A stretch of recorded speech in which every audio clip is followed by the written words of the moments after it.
23 million people signed a petition to ban a defending world champion from ever playing in a World Cup again. Not for doping, not for a legal violation, just because millions of fans watching the 2026 World Cup became convinced something wasn't right.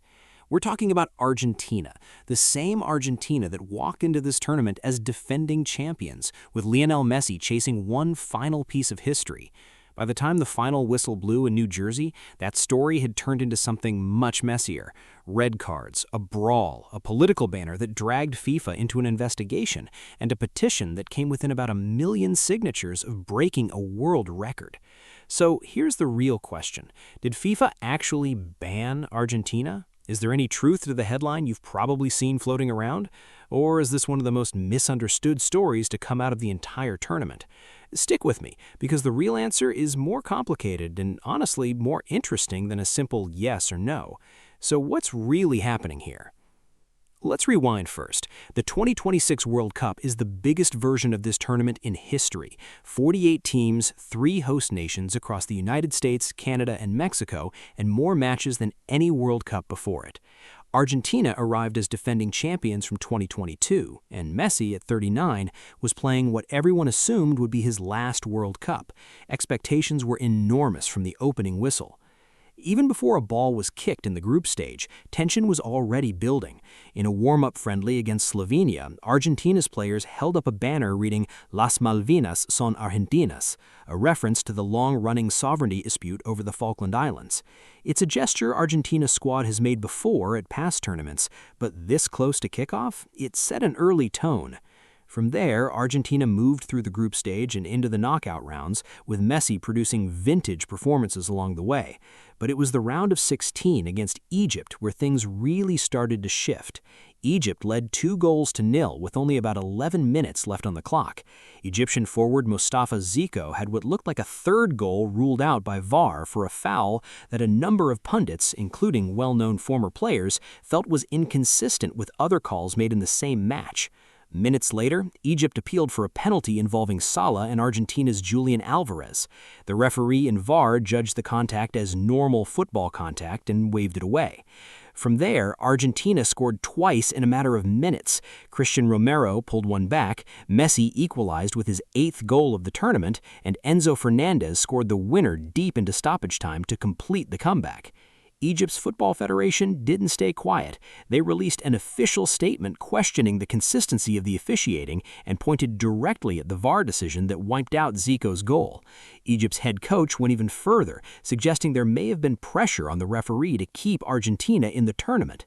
FIFA's head of referees publicly defended the decisions, explaining that a foul is a foul whether or not it looks obvious in real time, and that VAR is allowed to intervene in exactly that kind of situation. Here's a detail a lot of people online missed, though. In the days that followed, fact-checkers found that some of the loudest claims circulating about that match, including doctored information about the match referee, were misleading or outright false. That doesn't mean every question about the officiating was unfair. It means the truth sat somewhere between nothing happened and the whole match was rigged, which is a much harder story to tell than either extreme. That single match became the foundation for almost everything that followed. Once fans believed Argentina had caught a break once, every close call for the rest of the tournament got read through that same lens. Would this affect your excitement watching Argentina play, or did you see the Egypt match differently? A quick reminder before we keep going. If you want the full picture on every controversy from this World Cup, and not just the headlines, subscribing is the easiest way to catch each new breakdown as soon as it's out. But that's only part of the story. The bigger issue is what happened at the final itself. Argentina reached the final by beating England in the semifinal, a result that came with its own controversy. After the win, several Argentina players unveiled the same Falklands banner they'd shown before the tournament even started, this time on the pitch in front of a global television audience. FIFA opened an investigation almost immediately, citing a breach of its rules around political and provocative displays at matches. This wasn't new territory either. Argentina's federation was fined for a nearly identical banner a decade earlier, so FIFA has dealt with this exact issue before. Then came the final, against Spain, on July 19th. Spain won 1-0 in extra time on a goal from Ferran Torres, claiming their second World Cup title. but the match is remembered almost as much for what happened around that goal as for the goal itself. Late in regulation time, Argentina's Enzo Fernandez picked up a second yellow card for a challenge on Spain's Pau Cubarsí and was sent off. Then, moments after the final whistle, tempers boiled over completely. Leandro Paredes was shown a red card after grabbing Spain defender Eric Garcia by the throat during a scuffle. Noel Molina reportedly struck Spain's captain Rodri in the chest while Spain's players were celebrating. Argentina's assistant coach was also pulled into an altercation with one of Spain's players on the sideline.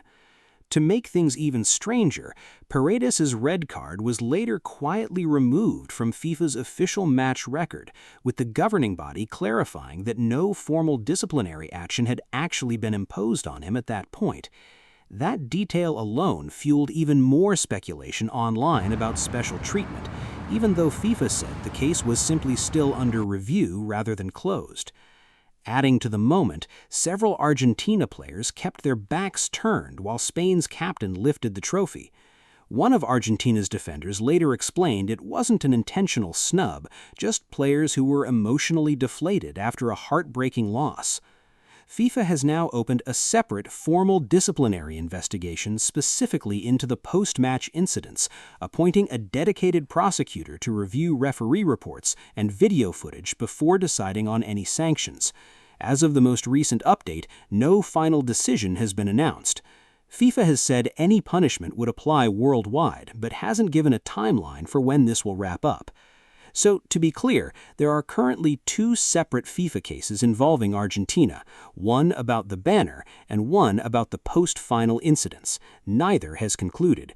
Neither one is the same thing as a ban. Which of these two controversies do you think FIFA takes more seriously? If you're finding this useful, this is exactly the kind of story we dig into every week, so tap subscribe now and you won't miss the next update on either of these cases. For the players, this tournament didn't end the way most of them wanted, win or lose. Several key figures for Argentina made big decisions once the dust settled. Defender Nicolás Otamendi announced his retirement from international football shortly after the final, closing out a long career with an emotional farewell. Then there's Messi. At 39 years old, this was almost certainly his last World Cup as a player. By the time the 2030 tournament comes around, he'll be 43, and there's been no indication he plans to still be playing internationally at that point. For a generation of fans who spent years anticipating one more title run, the final whistle in New Jersey carried a lot of emotional weight beyond just the scoreline. For fans, especially neutral ones, the tournament left a complicated taste.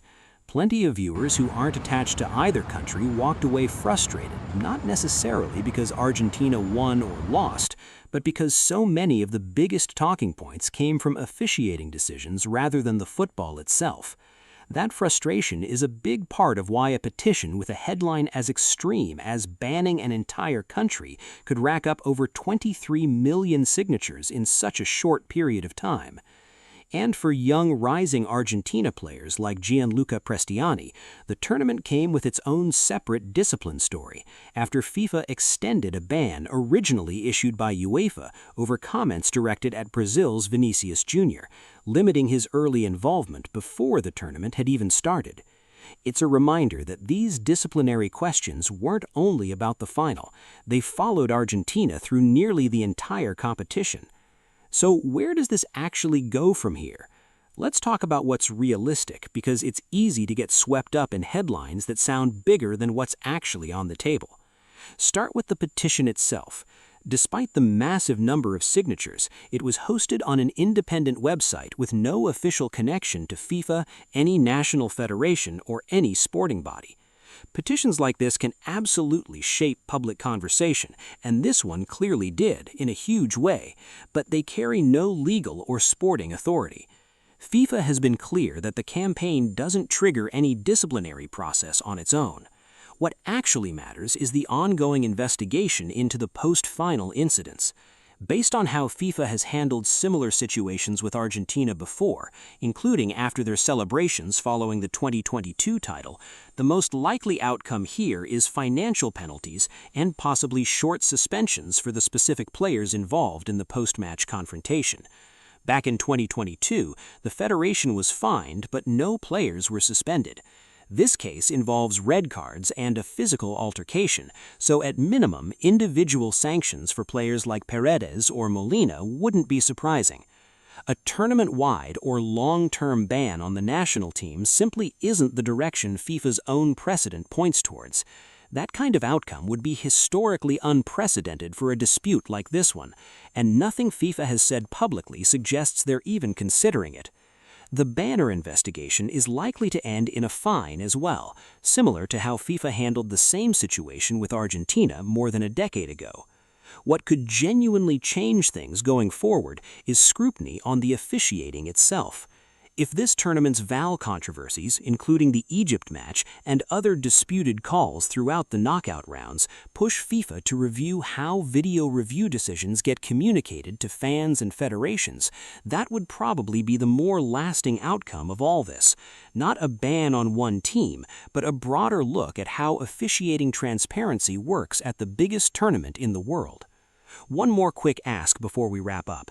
If this kind of deep dive is what you come here for, subscribing genuinely helps this channel keep making them. So if you haven't already, now's a good time. So here's the truth behind the headline. FIFA has not banned Argentina from the World Cup, and there's no real indication that they're going to. What actually exists right now are two separate ongoing investigations, a viral petition with no official power, and a tournament that will likely be remembered as much for its officiating controversies as for the football itself. That doesn't mean the questions raised by fans, by Egypt's federation, or by neutral pundits were baseless.